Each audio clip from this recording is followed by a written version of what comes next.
Ever since the beginning of time, we've been measuring light in some type of capacity. I have a Rapid Omega 200 6x7 film camera that has no light meter whatsoever, and I finally got the perfect companion for it. The AstrHori XH2. This light meter is phenomenal. Whew! It's bright. If only we had a way to read the light. Get it? So in order for me to show you how this thing's gonna work, I'm going to put it on a Leica M10 because I don't wanna wait for a month to get my film back. I actually have a Rapid Omega 200 6x7 film camera that does not have a light meter, and that's what I'll be using this for in the future. But for the sake of this video, I wanted to show you the functionality and how well this thing actually works compared to a Leica M10's light meter. Let's hop right in. So we're gonna hop in, shoot some portraits of my wife with my favorite sunglasses, the Ombras, which she hates and I love. And yeah, you'll get to see what that kind of looks like. So we're just doing a bit of a brand photo shoot, kind of lifestyle-ish with a longboard. So we're gonna hop right in. We're gonna shoot at f2.8. It's giving me 4,000, which is my max on this. And I'm shooting at 200 ISO as well, because my native ISO is 135 and we don't have that availability. All right, go for a drink there. I want to see the ghost though, so I can get the color. So you're gonna have to turn your body that way. Come back. Like that.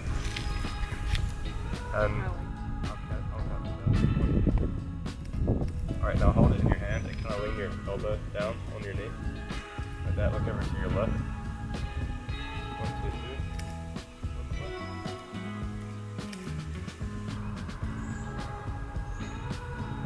3. Bring this hand up to your belly a little bit.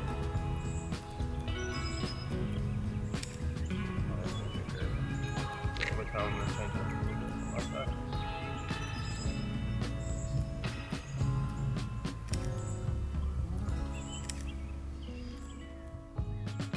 This looks incredible, by the way. All right. I'm sweating. Yeah, me too. Stay right there for a second. Like, I want your back more up on it though, so your arm can be like this. Here, like that. And let me do a full body here.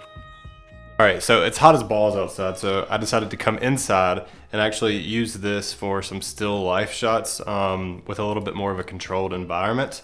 And I think that with any light meter just about, if you read it closer to the subject that you're photographing, it helps a lot more. So I'm gonna shoot at 1.4, which is wide open for this particular lens that I'm using, and let's see what it does indoors in a controlled environment where the light is not all over the place. A lot of people who shoot film do shoot in flatter light, and that's what I'm going to reproduce right now.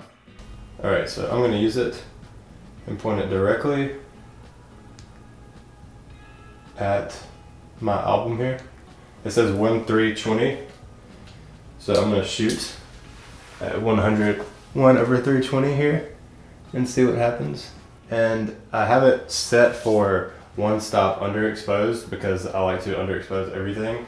And the camera itself is also telling me that that is accurate. And looking at it, it is 1 stop underexposed, which is perfect for what I'm going for here. And we're gonna change it to do exposed correctly. So in order to do that, I'll double click and hold down. And then it allows me to set it for how I want it to be exposed. And this would be a proper exposure according to this. 1/160th of a second. Which sounds about right.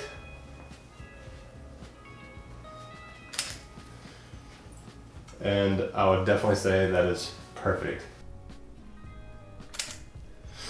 Still reading properly. I haven't changed anything. Let's shoot at f2.8 and see how it varies.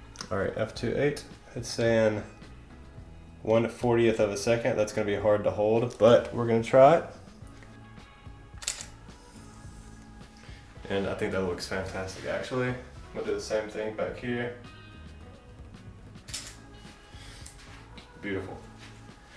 So I want to give this thing a little bit more of a challenge and see how it handles direct sunlight with a few different variables. So we have sunlight coming through the window, and there's a lot of dark and light areas in this spot. I'm gonna have Sarah sit down and use her face as the exposure point. One more, 1, 2, 3.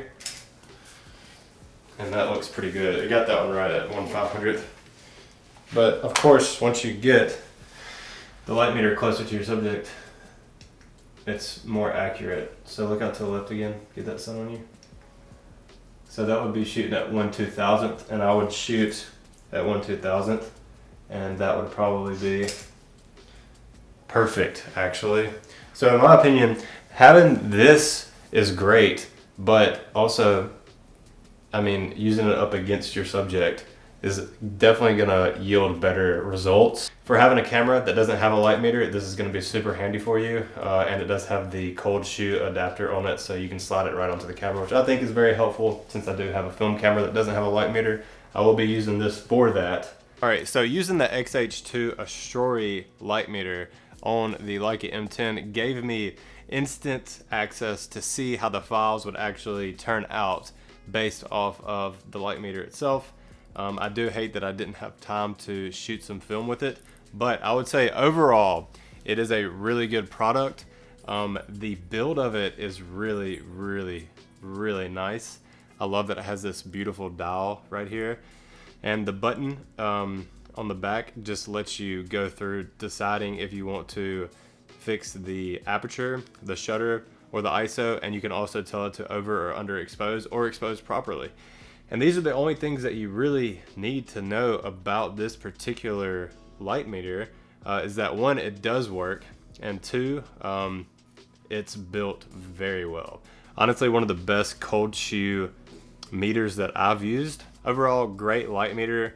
It just like any other light meter, if the scene is a little bit more complex, of course it's going to be kind of hard to work with, and you have to kind of know your camera quite a bit and also read light yourself. You cannot use this 100% to rely on.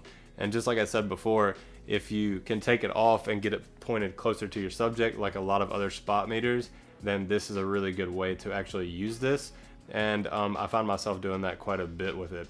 And I can't wait to do a future video where I actually am shooting film on my Rapid Omega 200 6x7 medium format film camera with this, because I know they're going to turn out great. There's a lot of latitude in those files. And yeah, I hope you guys enjoyed this video. Make sure you check them out. There's a link in the description below. If you're interested in this product, I'm not being sponsored by them. They did let me have this unit to test out further, and I really did enjoy using this, and hopefully you will too. These glasses really are cool though. The thing about them is that they don't have arms on them. So they're just, you put them on and then you tighten them up. They're kind of like goggles, except not. They're not very tight on your face, but they don't go anywhere. Really good for outdoor activity, and honestly super, super comfortable, and they don't rub your ears at all. This has nothing to do with the video whatsoever. I just really love these glasses, and they come in several different types. So I'll leave a link below for these as well. Not affiliated with them whatsoever. I bought these glasses, and I just fell in love with them. And I don't buy nice sunglasses, but these are nice. I'm super stoked to have them, and hopefully they'll like the photos that I took of Sarah. I didn't take a lot, but I'm going to continue to take more to send to them and see if they may, you know, be interested in collabing. So anyways, until next time, peace. Hey, this is what a nice wife looks like right here. C4s. Cares about your health.